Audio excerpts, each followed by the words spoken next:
Hello guys, in today's video I will be showing you how to fix Reddit black screen problem. So the answer is easy, just go to the settings, then scroll down to the apps section, and then go to the search and search Reddit, and then go to the storage, and here you will find this clear cache option. Click on it. Now you can go check it if it worked, and if it didn't you can try to restart your phone or turn the Wi-Fi off and on, or the Bluetooth or the airplane mode. Also, you can try to clear data, but be careful. If you clear data, all this application's data will be deleted.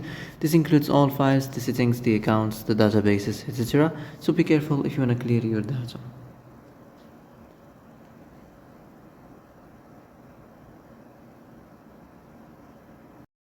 And that's it for today's video. I hope this is the answer you've been looking for. If you like this video, don't forget to like and subscribe, and see you in the next video. Thanks for watching.